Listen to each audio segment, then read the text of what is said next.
Hello，大家好，歡迎大家咧又嚟到我哋 Polar Online Sport Club。我如果話咧今個夏天咧係即係有史以嚟最熱嘅夏天咧，我相信大家都冇異議㗎啦。喺咁熱嘅天氣底下咧，大家做運動嘅時候，又或者係準備11月渣打馬拉松咧，咁其實真係一啲都唔容易嘅。咁又見及此啦，今日咧我哋特登請嚟咧 MK 教練，咁啊同大家分享下咧喺咁熱嘅天氣底下咧，咁我哋做運動嘅時候咧有啲咩要注意嘅喎。當然啦，我哋首先要歡迎 MK 教練啦，唔該晒你。MK 教練咧係 MK Health and Performance 嘅創辦人啦。佢讀書嘅時候咧，咁就已經係一個長跑運動員嚟㗎。作為學霸佢咧，咁中意做運動，咁又讀書咧，咁所以咧順理成章讀大學嘅時候咧就揀咗一啲運動相關嘅科目去讀啦。咁大學畢業之後咧，MK 就去咗英國咧，咁就再進修咗呢一個肌力及體能碩士學位課程嘅。MK 曾經擔任咧唔同嘅香港隊嘅肌力及體能教練啦，包括籃球隊啊、足球隊啊，同埋咧棒球隊咧，MK 咧都有份幫手嘅。今日咧咁就麻煩晒 MK 啦。好，我哋入今日嘅主題。教練啊，今個夏天咧好似咧特別多咧有關於即係喺戶外運動嘅時候咧發生意外嘅新聞。係啊，咁我就發現大部分香港人咧都中意喺假期，中意同啲成班朋友啦喺戶外一齊進行活動嘅。咁但係好唔好彩啦，我諗大家可能喺一啲預防中暑啊，或者一啲防曬嘅措施上面可能做得差少少嘅，咁啊令到自己容易產生啲中暑嘅症狀啦，之後可能係令到啲意外頻生嘅。咁教練啊，不如咧你又講解下咧，即係中暑咧，咁有啲咩症狀，咁大家可以留意下。我覺得大家其實有時都要知道啦。其實喺中暑之前咧，其實大家都會可能有熱衰竭嘅狀況嘅。咁大家未必一開始就去到中暑咁嚴重。咁我都想同大家分享一下，其實熱衰竭咧係中暑之前必須經歷嘅過程嚟嘅。其實你會經歷幾個唔同嘅過程啦。第一樣嘢，你可能會有頭暈，出汗啦，你想嘔啦，或者等等嘅症狀都會講俾你知你有熱衰竭嘅狀況。咁你喺經歷過一個或者幾個唔同嘅症狀嘅情況之下，你有冇好好處理自己身體嘅狀況？例如你可能即刻去一啲陰涼嘅地方唞下、飲水啊，或者整啲即係有啲凍嘅衫啦，令到自己身體溫度降低嘅情況之下，慢慢咧就演變成中暑嘅。但係當你去到中暑嘅情況咧，情況咧就非常之嚴重嘅。所以我都想同大家講，其實你要喺進行呢啲戶外運動嘅時間，你需要注意自己身體嘅變化，會唔會特別流汗特別多啦？咁但係你補水嘅過程嗰個速度又補唔上，就令到你容易有以上嘅狀況出現嘅。老套啲都講句啦，預防勝於治療。咁我哋有啲咩預防嘅措施可以做咧？咁其實咧，我會簡單同大家分享有5個小方法啦。咁第一個就係大家可能着啲鬆身嘅衫啦。第二樣嘢就係嗰啲衫咧，就可能係透氣啲嘅。咁之後最緊要就係你哋着嗰件衫咧，就係個顏色咧就唔好比較吸熱啦。因為你吸熱嘅時間就令到個身體咧聚焦好多熱能嘅。第二樣嘢啦，其實大家就喺一個進行戶外運動嘅時間，例如你行山啦或者跑步，大家都可以戴翻頂帽嘅。令到嗰個太陽好直射落自己眼睛同埋頭部，令到溫度咧係可以減低好多嘅。第三樣嘢，大家咧如果喺個戶外進行運動嘅時間，其實都避免係暴曬嘅。因為如果有時你去行成啲，我知大家好中意影相嘅自拍啦。咁你去到嗰個情況之下，你逗留嘅時間越耐，其實你就增加到自己暴曬嘅機會啦。令到你好容易溫度就增加，從而令到你可能熱衰竭或者中暑嘅。第四，記得喺進行一啲戶外運動嘅時間，記得帶足夠嘅水啦。可能每過一段時間你要補水嘅，咁記得你要因應翻自己個飲水流汗嘅需要而補水。最緊要第五樣嘢就係，如果你喺戶外嘅時間，間唔中咧要揾啲陰涼嘅地方唞下，就唔好即刻一口氣。可能我要行山，一口氣行晒3個鐘嘅。咁可能中間有啲遮陰嘅位啦，大家都可以喺中間可能唞下樹、飲下水、休息一下，就唔好令到自己坐得咁長。OK，明白。我哋頭先咧就講咗，即係中暑或者熱衰竭嘅時候有啲咩症狀啦，又講咗我哋有啲咩預防嘅貼士。咁其實當我哋即係決定要出去做戶外運動之前，我哋有啲咩地方係需要注意嘅？我諗大家其實首先第一樣嘢要了解自己嘅身體狀況啦。咁我分幾個點同大家逐個解釋嘅。第一樣嘢咧就係留意自己嘅睡眠質素啦。咁因為大家都知道，其實都市人咧日常生活星期一至五通常都要 OT。喺睡眠不足嘅情況之下，可能令到第二日嘅身體狀況咧比較差。因為如果你睡眠不足咧，就好容易令到第二日進行運動嘅時間心跳容易飆高嘅。變咗你好容易又出汗啦，或者係個身體狀況比較差啲嘅。變咗你如果有咗呢個狀況，你有熱衰竭或者中暑嘅情況嘅機會咧就大大提升嘅。第二樣嘢，咁因為夏天啦，咁我諗相信個個人喺屋企都會開冷氣嘅。咁你開冷氣咧，其實就會令到你身體嘅水分就會抽乾嘅。咁但係大部分香港人我諗一起身咧都未必會飲水嘅。咁變咗你唔飲水嘅情況之下，即刻出去，我要跑個5K，跑個10K，咁變咗身體喺夜晚俾人抽乾晒成個身體嘅水分之後，你又出嚟跑步，身體冇充足嘅水分補充啦，咁你喺一個比較暴曬嘅環境之下跑步，或者進行啲比較高強度嘅訓練嘅情況之下，我覺得大家都會容易有熱衰竭或者中暑等等嘅症狀，咁大家需要留意翻自己身體狀況嘅。明白。咁你其實都擔任過即係好多專業嘅團隊嘅體能教練啦咁。咁你有冇遇過啲特別嘅 case 咧？你印象好深刻係有關於中暑或者熱衰竭？咁我都想同大家分享一個比較有趣嘅小故事啦。咁我之前就喺一啲本地嘅網球比賽做啲軍醫嘅。咁啊有一次我記得好深刻，就係有兩個年輕嘅運動員啦，就打破咗本地嗰個 junior 打最長時間嘅比賽啦，單打比賽。咁之後喺中間嘅過程入面咧，其實大家都打得好激烈嘅。咁啊飲水又飲夠啦，電解質飲料要飲幾多都有幾多，再食埋香蕉，食好多嘢。咁喺中間嘅過程入邊，其實大家因為個打嘅時間比較耐啦，咁佢哋都不斷咁 call out 叫我出去嘅。咁我出嚟做咩咧？就係攞啲冰袋入面有啲冰粒嘅，咁啊不斷幫佢哋準備抽筋嘅位置，不斷做啲按摩嘅，就令到佢嗰個指定嘅肌肉啦，就得以個溫度咧就降低，從而令到佢哋可以繼續打波落去啦。咁但係去到比賽嘅後期，因為大家都冇得再叫我出去啦，咁啊大家都可能一隻抽左腳，一隻抽右腳。咁啊，其中一位就贏咗啦。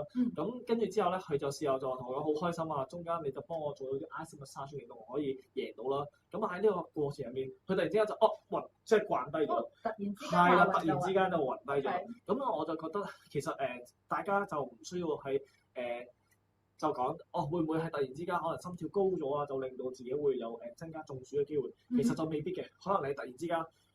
因為其實你已經經歷咗一個比較長嘅時間，個溫度比較高啦，身體又有啲抽筋嘅情況，咁其實就已經係講緊你個身體已經係一個非常好嘅狀態，咁你都要需要注意翻身體嘅情況。咁但係最唔好彩呢位運動員最尾就係因為呢個抽筋，再加埋中暑有少少嘅症狀啦，變咗佢最尾咧係全身都抽筋嘅。哇！好嚴重喎個 case。係啦。咁我都奉勸大家一句，真係做任何運動之前啦，記得要量力而為嘅。OK。同埋真係好彩你喺度啫，如果唔係佢自己一個人嘅話，其實都真係幾危險。係啦，冇錯。都真係溫馨提示奉勸大家，就唔好自己一個人出去做一啲運動。冇錯。咁教練頭先提過咧，即係補水喺預防中暑嚟講，其實好重要啦。咁不如我哋又即係分享下，即係補水又有啲咩訣竅啊？咁其實補水嚟講咧，我諗大家簡單就要因應翻自己個人情況啦。因為每一個人咧，例如男士同埋女士都有少少唔同嘅。男士咧通常咧體格就比較大啲，體型比較大啲啦。咁你相對上咧比女士要補充更加多嘅水分嘅。你要知道自己嘅體型嘅大細啦。咁飲水嘅時間，特別你大水可能去 outdoor 做運動啦，其實你都可能大水要多少少嘅。咁第二樣嘢啦，就可能每15到20分鐘，其實你就要補水嘅。咁你補水嘅量未必需要好多，可能100到200 ml 就已經足夠啦。咁亦都視乎翻你流汗嘅速度啦。如果你進行啲比較高強度嘅運動，咁你可能補水嘅量就可能多少少嘅。咁最簡單，因應自己嘅情況、自己嘅體型，慢慢飲翻自己適量嘅水分，去補充翻自己身體嘅水。OK。其實咧，我哋而家咧 Polar 嘅手錶咧，大部分咧都會有一個叫 Drink Reminder 嘅功能啦。咁我哋咧可以即係喺運動前咁就 preset 咗一個時間，即係一個指定嘅時間。咁大家咧就喺個運動期間咧，喺呢個指定時間咧，咁我哋手錶就會提大家去飲水㗎啦。咁大家見字補水啦，咁避免出現缺水嘅情況嘅。咁好啦，咁頭先提過即係補水，咁我哋即係坊間有好多唔同嘅能量飲品啦。咁我哋即係運動嘅時候飲清水啦，定係飲能量產品嘅好啲？其實咧，我就覺得係因應翻你自己個人情況啦。如果你可能係進行啲戶外運動啦，流汗比較多嘅，其實我覺得時間又比較長啦。我建議大家都可能飲啲比較高電解質嘅飲料嘅。其實喺個泡泡上面，大家見到可能有7種運動飲料嘅。咁其實個牌子因人而異啦。你可能中意飲啲甜啲嘅，甜啲咧就講俾你知，嗰隻飲品咧個糖分比較高。如果你進行啲比較高強度嘅訓練，例如可能你係踢波嘅愛好者、籃球愛好者，或者你跑步做係一個比較高強度嘅間歇性訓練，咁你可能需要飲啲糖分同埋電解質比較高嘅飲料啦。咁但係你覺得自己其實我飲 Coke Zero 嗰即係例如飲嗰個 Zero 嗰啲咧，其實夠唔夠咧？咁啊，如果你進行嘅運動可能其實都唔係好高強度嘅恢復性訓練嘅目標為主嘅，咁其實你可以揀翻啲電解質飲料或者個碳水比較少嘅飲料作為一個主要嘅來源啦。咁啊，大家可以睇翻隔離咧，其實有啲運動飲品嘅特點嘅，你要因應翻自己情況補充翻足夠嘅電解質啦，從而避免做緊運動嘅時間抽筋嘅，呢個非常之抗傷嘅。OK， 明白。咁大家就要即係揀一啲適合大家嘅飲品又或者即係水啊咁樣去補充翻啦。冇錯。好啦，咁喺咁熱嘅天氣底下咧，咁我哋個訓練計劃咧又應該有啲咩策略性嘅轉變咧？咁其實我知道大家都可能做緊唔同嘅運動嘅，咁但係夏天嚟臨，一定係要做翻啲戶外運動啦。咁我覺得游水啦，玩啲戶外運動係一個非常好嘅選擇嚟嘅。咁大家可以睇到啦，其實我哋會有可能有單車啦，或者游水係一個好好嘅選擇啦。咁喺戶外嘅地方，如果你係一個跑步愛好者，好似我咁樣，你可能要做下啲速度嘅訓練啦、力量嘅訓練啦、柔軟度或者係核心肌群嘅訓練，令到你可以喺呢個休賽季嘅期間咧，可以透過其他運動可以獲得啲樂趣之餘咧，亦都可以避免重複性利用同一個肌肉群，減低個受傷機會嘅。咁我令到覺得大家都可以透過其他運動提升自己嘅體能表現嘅。OK， 好啦。咁而家咁熱嘅天氣咧，咁就算收曬太陽咧，咁先至出去跑都其實都好熱嘅。咁教練有啲咩建議可以俾大家？咁其實我就好似我啱啱咁講啦，我建議大家都可以揀翻一啲室內嘅地方，咁就好似我咁樣啦，平時都一啲情況唔允許嘅喺情況唔允許嘅狀況之下，我都會係喺室內做運動嘅，因為冇錯啦，因為我亦都可以較大呢個冷氣，同埋直接攞部風扇，可能係擺喺我身後面，爽好多咁樣，爽好多嘅。咁我變咗我做嘅運動嘅強度相對上都高少少啦。咁但係如果除咗跑步之外，我都會做啲室內單車嘅訓練啦，或者你可以去到一啲公眾嘅游泳池做啲indoor 嘅游泳訓練嘅。OK， 明白啦。咁當我哋設計咧，即係游水又或者即係室內單車或者即係室內跑步機度跑步嘅時候啦，咁我哋即係心跳上面又或者係個運動強度上面有啲咩要求啊？我諗其實都要視乎翻大家嗰個對嗰個訓練嘅目標嘅要求嘅。如果你好似我咁樣咁有要求，咁你想喺賽季做一個好嘅準備啦，咁啊想嚟緊賽季，我想攞獎嘅，想嚟緊今年要13嘅等等目標，咁你可能喺呢個賽季可能做啲訓練都比較針對性嘅，高強度少少嘅。咁我覺得例如但係天氣嘅問題啦，咁我哋可能想做啲 tempo running 嘅，咁但係因為個天氣唔允許嘅情況之下，你可以喺室內做啲高強度嘅單車訓練，咁之後咧就可以因應翻你個心跳標嘅指示啦，例如係如果做個 tempo 嘅速度訓練，就係比較高強度嘅訓練啦。我建議大家嘅心跳去到可能係鬆科，咁變咗你單車嘅時間同樣都做到同樣效果，唔會因為你喺 outdoor 一個天氣好高嘅好熱嘅情況之下，令到你嘅 heart rate 其實你個 tempo 嗰個跑步訓練未必需要令到你 heart rate 去到咁高嘅，但因為嗰個天氣嘅影響啦，咁變咗你嗰個心跳容易去到好高，影響咗你訓練嘅質素嘅。咁我都建議你喺室內踩單車嘅時間，可以因應翻你嘅標，建議你個鬆幾，然之後慢慢再做翻你訓練嘅。咁都另一樣嘢啦。咁如果我哋做啲耐力性嘅訓練或者恢復性嘅訓練，其實個 heart rate 個鬆咧就冇咁高嘅，可能去到鬆 2或者鬆3。咁另外我哋都可以透過呢個單車嘅訓練比較簡單啲嘅。你望住隻標，你見到個藍色嘅圈圈咧，就代表你係進行緊恢復性嘅訓練。其實亦都可以係幫助你喺跑步之外做啲比較簡單性嘅恢復訓練。明白啦。咁頭先提到咧速度訓練嗰部分啦，咁11月咧就係渣馬啦。咁好多跑友咧，佢哋喺嗰個 running program 裏邊咧都會有即係速度訓練呢一部分。咁喺速度訓練上邊咧，教練有啲咩 tips 可以俾大家？咁我覺得速度訓練上咧，其實大家可以係因應翻自己嘅需要嘅。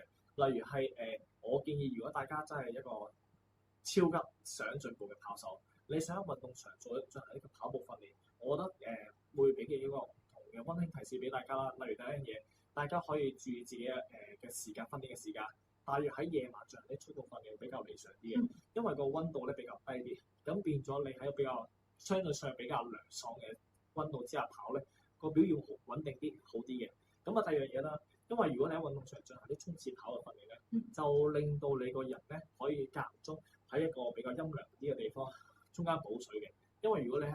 做嘅時間，你最 concern 就係你一嚟撞到人啦，二嚟就係補水嘅情況，因為你個水樽唔知擺喺邊度，變咗比較危險少少嘅。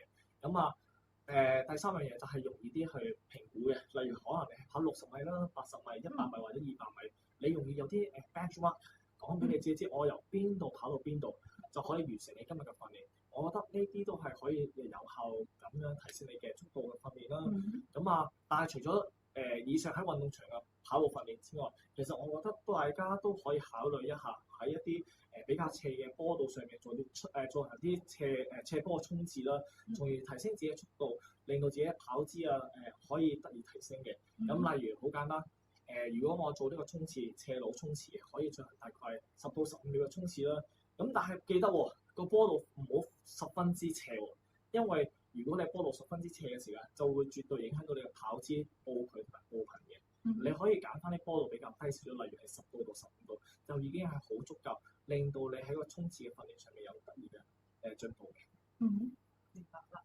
咁呢個問題咧就我自己私心問嘅。咁我每一次都做完啲比較高強度嘅運動之後咧，咁個肌肉咧特別酸痛喎。咁請問教練咧，即係呢一個咁嘅情況咧，我有啲咩可以做去改善咧？咁其實我覺得最簡單嘅方法最直接啦。其實我都覺得大家可以做啲靜態式嘅拉筋啦，從而令到你嗰啲好酸軟嘅肌肉咧，可以喺一個喺啲比較靜態式嘅拉筋訓練上面得以放鬆嘅。因為好多朋友仔都同我講除咗我唔想成日淨係拉筋，我平時都有拉開，但係我覺得拉筋呢個效果唔夠好喎。咁有冇其他方法可以建議俾我咧？都有嘅。第一樣嘢咧就係你可以做 step mobility 嘅。step mobility 係可能係美國最新嘅一個拉筋嘅方法啦。其實好多一啲比較 NBA 或者比較優秀嘅球員，其實已經透過呢個訓練方法，呢個拉筋嘅方法，從而令到佢唔同嘅筋膜同埋肌肉咧，都可以透過呢一套嘅系統咧去改善嘅。咁我覺得大家都可以利用呢個 step mobility 呢個 system 去改善自己柔軟度，同埋幫助大家恢復嘅。咁除咗呢啲簡單嘅柔軟度訓練之外，或者伸展啦，其實我都想同大家分享一下一啲關於恢復嘅策略嘅。例如大家係可以做啲冷熱水嘅交替，特別係例如係沖涼啦，做凍水、熱水各30秒或者60秒嘅交替，進行大概10分鐘啦。咁凍咧就唔使非常之凍嘅，即係可能凍到令到你打冷震嘅，可能係比普通濕溫水凍少少啦。咁比普通濕溫水凍啲少少嘅，咁樣互相交替嘅情況之下，喺你個 specific 可能手或者腳嘅情況之下進行咧，就非常之好。咁但係你屋企如果有環境許可啦，你有個浴缸嘅，咁變咗咧你都可以加少冰粒，咁變咗可能浸個凍水咧10到15分鐘咧，我諗對你個恢復效果更加事半功倍嘅。明白啦。好啦，到最後啦，咁唔單止跑步啦，咁喺唔同嘅運動方面啦，好多教練咧都建議學員咧要練好呢個 core 喎。咁其實練好個 core 咧有幾多重要？我諗練好個 core 就好似你要呼吸一樣咁重要嘅。OK，咁好緊要喎。係啦，咁首先咧，我哋簡單講緊係有咩核心肌群嘅肌肉先啦。咁其實大家可以透過個圖啦，見到啲外邊嘅可能啲腹部嘅肌肉啦，核心肌群需要鍛鍊啦。例如係腹直肌啦，例如後面嘅豎直肌等等唔同嘅肌肉嘅。咁但係今日其實除咗呢啲比較外質之外，內在嘅肌肉，例如係腹橫肌呢啲肌肉都係非常之重要嘅。如果你腹橫肌仲要再加強嘅話咧，就令到你呼吸肌咧都有待改善，例如係單人份橫膈膜嘅。OK。係啦，咁變咗呢以上嘅核心肌群嘅增強，可以有效地令到你個運動表現提升嘅。除咗運動表現之外啦，我哋普通人純粹想透過做運動去強化自己嘅身心啫。最簡單，我哋可以透過核心肌群訓練強化翻你嘅脊椎嘅。我知可能好多朋友咧，其實個脊椎或者條腰都有啲酸痛嘅問題啦。咁變咗，我哋可以透過啲核心肌群簡單嘅訓練，鍛鍊翻你條腰嘅，就避免條脊椎受壓啦，長期腰背痛嘅。啱啱都講到下背嘅後交叉綜合症，如果你有以上問題，其實都可以透過核心肌群嘅訓練，有效咁樣改善你嘅下半身嘅腰背痛嘅。OK，咁有啲咩動作可以建議我翻去做下咧？係啦，我哋由淺入深啦。如果你覺得好難嘅，但係你又唔想做得太複雜，好簡單，做個直手平板支撐嘅。呢個平板支撐咧就係好簡單，兩隻手伸直啦，直接擺喺地下，條腰就直手好似掌上準備姿勢咁樣啫。OK。咁之後咧，成條腰直晒嘅情況之下，你可能 set 個時間30到45秒。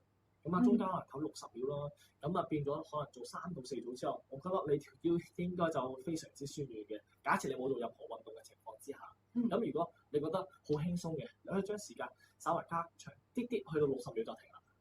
咁之後你再加少少重量落條腰度啦，咁啊增加多少少唔同嘅訓練嘅，訓練嘅效果啦。咁如果你可能再訓練埋其他嘅肌肉群，例如係例如一個愛好跑步者，咁你想鍛鍊埋自己左右兩邊嘅 core，咁啊點算咧？咁我哋可以做個側平板嘅，咁啊側平板係一個非常有效嘅動作啦，令到你喺訓練兩邊嘅 oblique 嘅。咁因為我都明白到好多跑手都會想喺呢個休賽期調整下自己跑姿嘅，因為好多時跑手咧可能會隻手有左右過度嘅擺動啦，或者向前向後特別多嘅，咁啊令到嗰個跑步嗰個效果唔係咁理想嘅。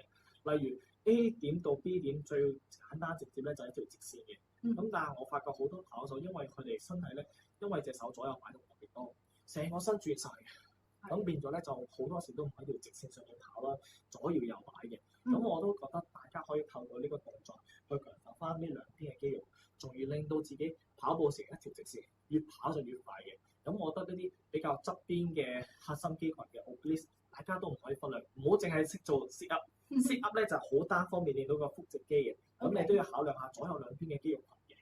OK，明白。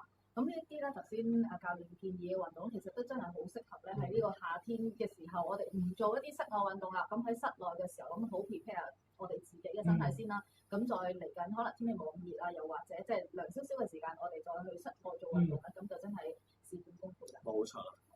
咁今日多謝晒 MK 教練啦。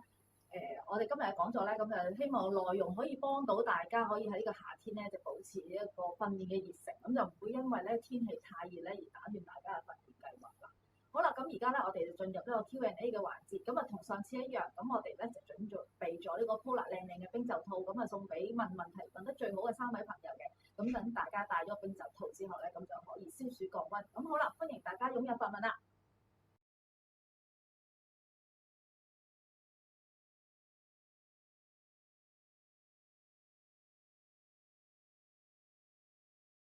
首先，我哋逐條問題睇下先。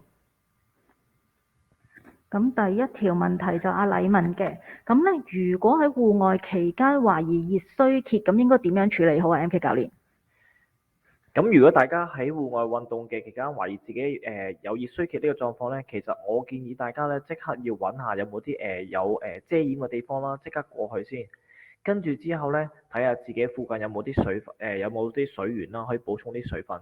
咁如果可能環境許可啦，例如假設你喺運動場進行啲運動嘅，咁我建議你都可以喺洗手間咧攞啲水去浸濕條毛巾，或者係抹一抹個身，從而令到嗰個身體咧有嗰個溫度即刻降嘅情況嘅。咁如果你覺得我喺 outdoor 如果進行啲戶外活動，咁點算啊？咁我都好似啱啱咁講啦，我都建議你盡可能咧揾一個可能係有遮掩嘅地方啦，令到自己避免再俾太陽射住，從而增加熱衰竭或者係中暑嘅狀況嘅。咁之後補水啦，亦都係一個非常之重要嘅。咁啊，盡可能做齊晒啱啱以上嘅嘢，咁就可以避免咗以上嘅情況出現啦。跟住之後咧，就係睇下水分各樣唔同嘅嘢，可唔可以補充翻，令到嗰個狀況可以改善嘅。好啦，咁跟住咧，我哋就睇下第二條問題先。咁第二條問題咧就係阿 Andy 問嘅。咁啊 Andy 咧個情況就係屋企如果冇跑步機，咁佢用 training band 咧拉住自己都可以喺屋企練跑啦。咁但係發現咧咁樣跑嘅時候咧，好多時都淨係可以去到 heart rate zone 嘅 zone 2。咁想練到 zone 3咧，係咪冇可能用到個 training band 做咧？咁我覺得咧，其實Andy 我覺得你可能係用 training band 拉住自己都未必去到 zone 3嘅其中原因，我覺得可能係首先第一樣嘢啦，你隻錶會唔會戴得唔實？呢個第一樣嘢嘅，咁可能係技術上嘅問題。第二樣嘢就係你做呢個 training band 嘅時間，你隻腳抬腿嘅幅度或者個frequency 你夠唔夠高咯？因為如果你個 frequency 或者個強度唔夠嘅時間，變咗其實你個 heart rate 都未必去到好高。即係話你可以將你個訓練嘅模式個時間縮短去，例如你平時可能要跑開30分鐘嘅，或者20分鐘，時間比較長嘅時間咧，會令到你嗰個訓練嗰個強度會相對上減少少，咁個 heart rate 鬆咧可能會低咗少少，因為你會有意識嘅話，哇我要做20分鐘喎，變咗如果我時間係咁長，我都要可能維持一定程度嘅速度嘅。如果我想好似你咁講要鬆 free，咁點樣做咧？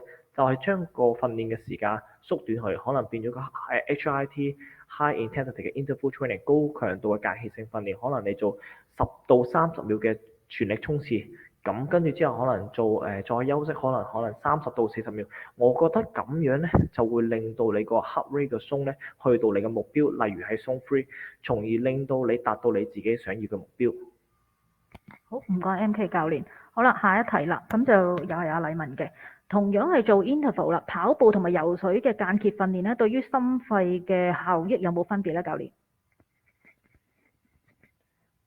如果根據一啲科研嘅報告嚟講咧，其實跑步同埋游水，假設兩者都係一個比較高強，即係個程度上比較叻嘅運動員嚟講咧，其實以對心肺嘅效益嚟講，相對上其實都係差唔多嘅，差唔多。咁因為兩者其實都係要用上半身同埋下半身啦，變咗對個心肺嘅效率嚟講咧係相差不遠。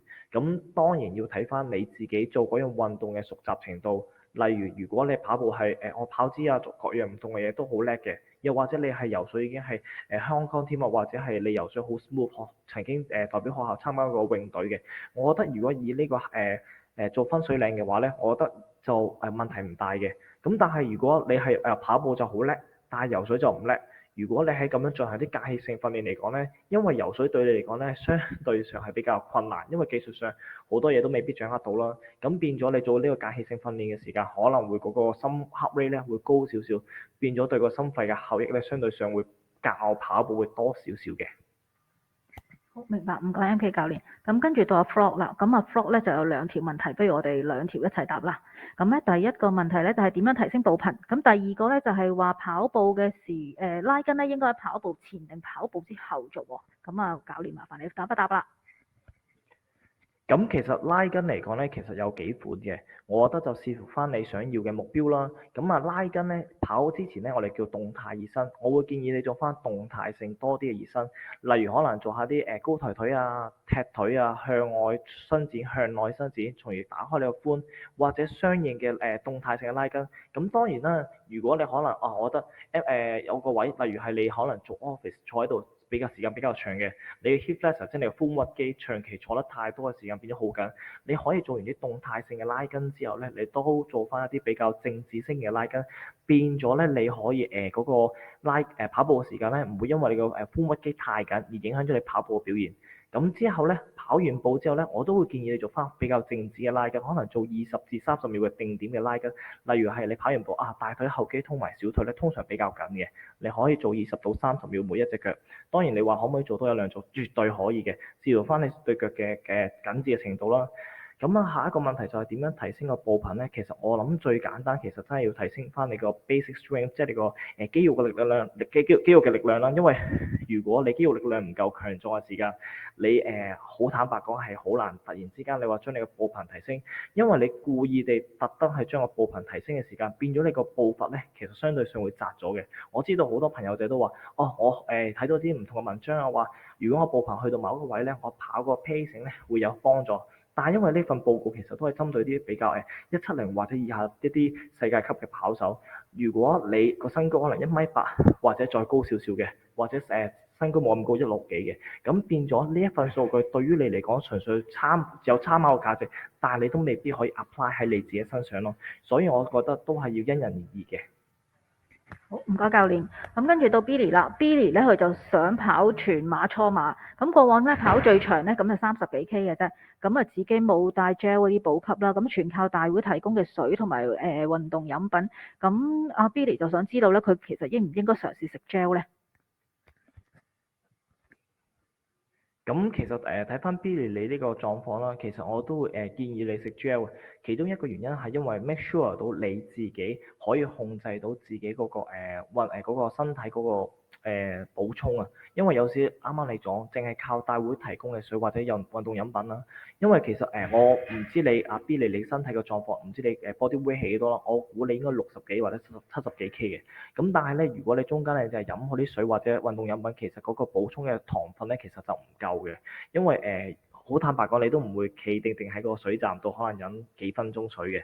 咁同埋運動飲料飲得太多嘅時間，可能你未必可能即刻排汗排晒出嚟，可能令到你會飲水嘅。咁我都會建議你可能喺嗰個過程入面自己安排，因為你自己可以安排自己喺咩時間分段去食 gel，令到你嘅能量嘅補充係好穩定嘅。咁啊令到你之後跑全馬唔會因為你突然之間個水站啲水哇好多人喎，變咗你飲唔到，或者你個運動飲品需要人哋去再 refill 俾你，變咗你喺個過程入面你嘥晒啲時間咯。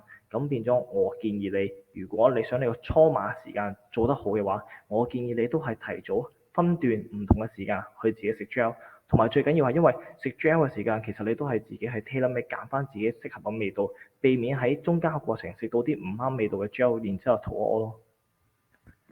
我都聽過有啲跑手咧試過即係跑全馬嘅時候，咁第一次初馬啦，然之後就食 gel，咁但係咧食咗包 gel 之後跑冇耐咧，然之後就發覺自己肚痛，反而影響咗自己成績。咁呢個我諗大家都需要留意翻嘅。好啦，咁然之後咧又到係阿 Frog 啦喎，阿 Frog 咧應該係想即係回應翻頭先阿 MK 教練嗰個答案嘅。咁因為都係有關於warm up 啦。咁阿 Frog 問啦，未做 warm up 之前 muscle 仲未暖啦，咁會唔會拉傷喎？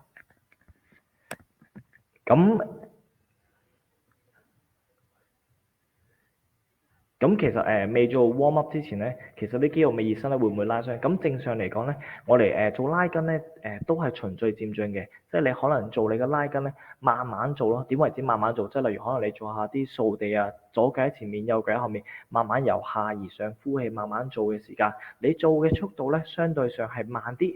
咁你做下嘅時間，你身體嘅溫度自然會提升。如果你喺一開始你做啲動作比較好高強度，例如直接做高抬腿或者做踢腿，咁呢啲咧就可能強度比較高少少啦，有機會會拉親嘅。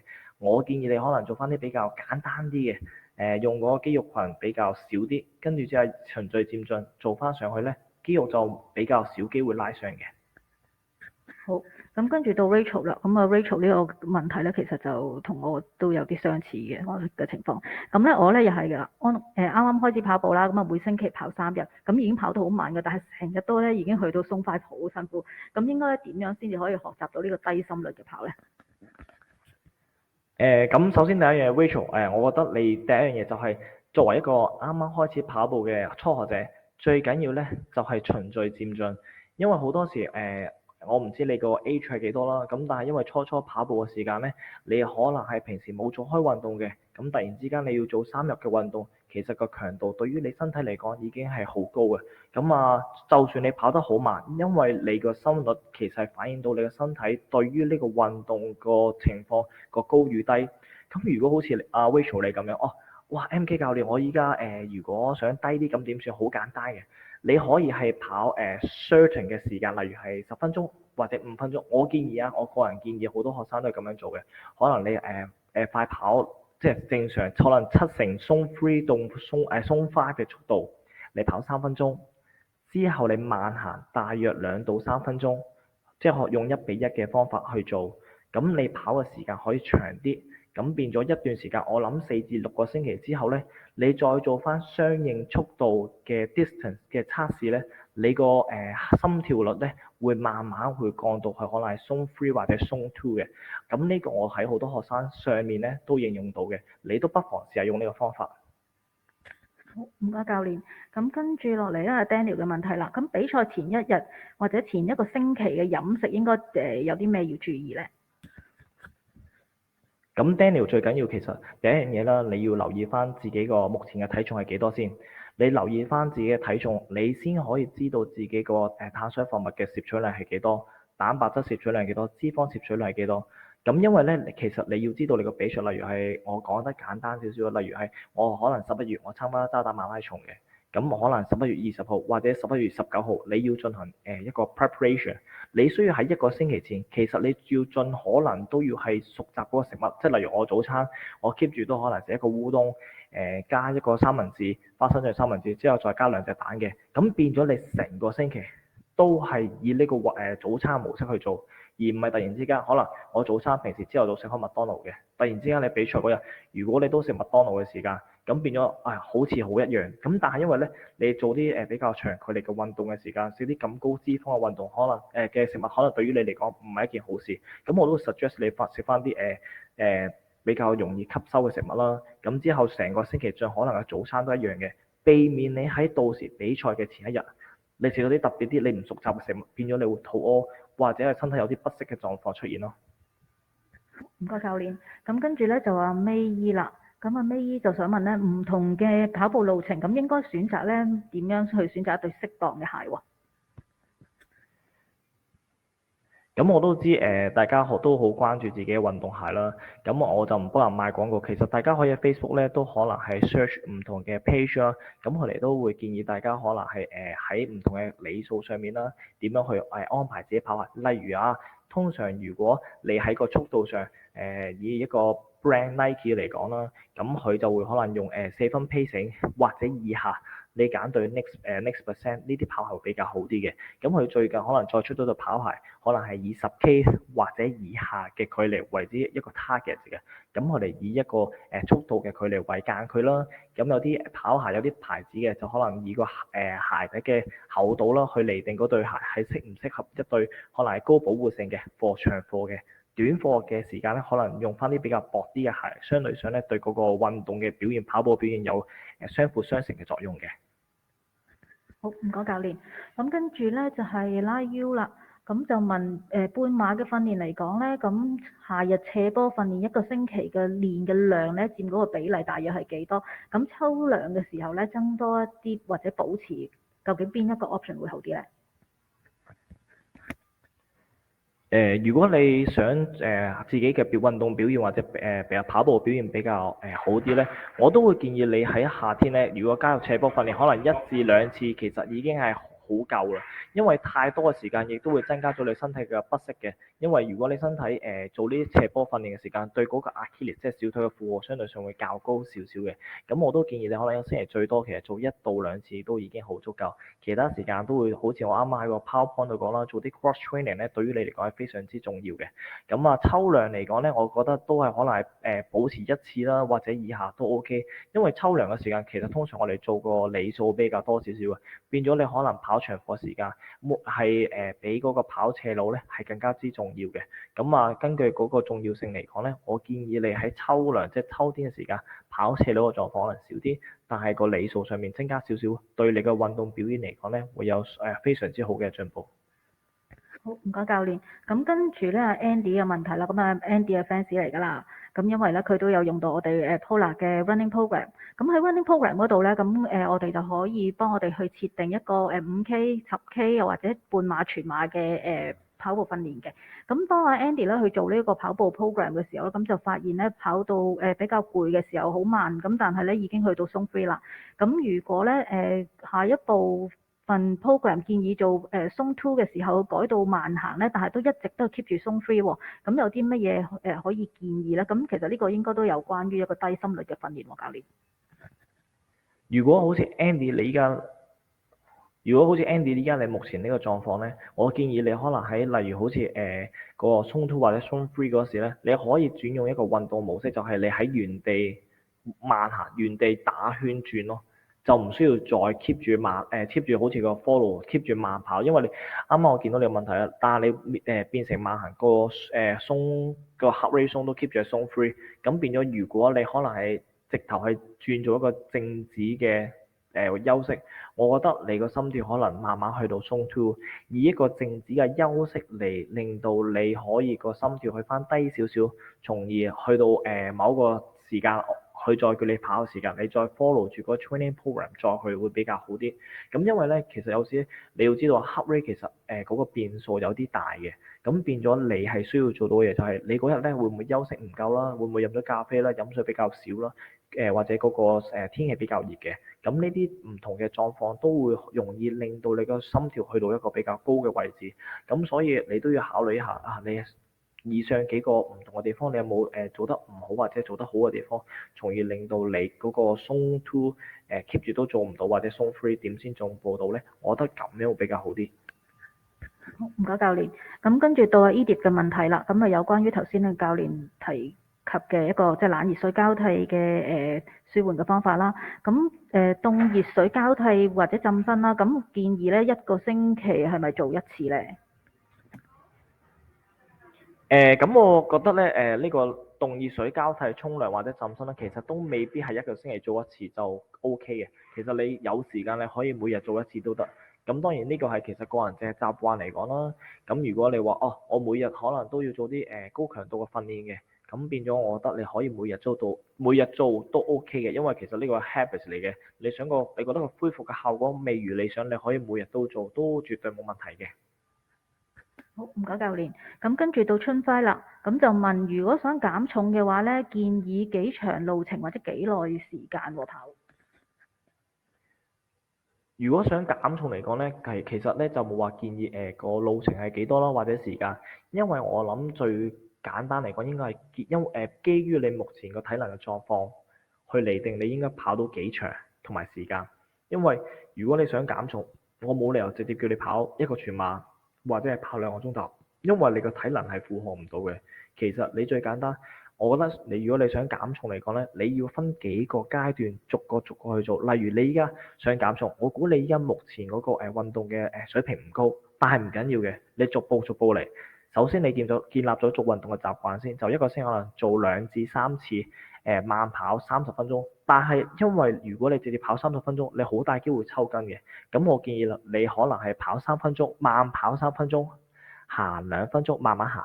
咁啊做6次，啱啱好達成6次，啱啱30分鐘，一個星期做3次，如此類推，做到1個月之後，慢慢再將個時間拉長，可能啱啱講30分鐘，你就做到40分鐘，或者50分鐘、60分鐘，循序漸進咁樣慢慢上，我覺得咁樣對你個減重嘅效果會更加好嘅。